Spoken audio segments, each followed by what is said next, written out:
లేదని అడిగారండి. ఏం పడ్డాయి అసలు? ఏడాది కాలం అయిపోయింది ప్రభుత్వం వచ్చేసి.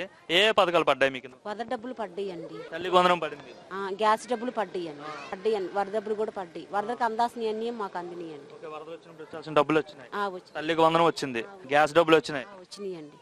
మరి ఎంతమందికి వచ్చిందమ్మా తల్లికి వందనం? మా బాబు ఒక్క బాబే, నాకు ఒక బాబుకి వచ్చినాయి. అనుకున్నారా ఇలా ఏదైనా ఎమ్మెల్యే వచ్చి ఎట్లా అడిగారా మిమ్మల్ని ఎప్పుడైనా మీకు ఏ సమస్యలు ఉన్నాయి ఏంటనేసి?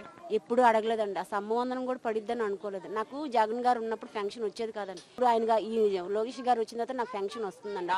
దేనికమ్మా పెన్షన్? 6,000 వస్తుంది నాకు, వికలాంగుల పెన్షన్ అండి. జగన్ గారు ఉన్నప్పుడు లేదా? జగన్ గారు ఉన్నప్పుడు నాకు పెన్షన్ వచ్చేది కాదండి. లోకేష్ గారు వచ్చినప్పుడు నాకు పెన్షన్ వస్తుంది. 6,000 వస్తుంది సార్. సమయానికి ఇస్తున్నారా?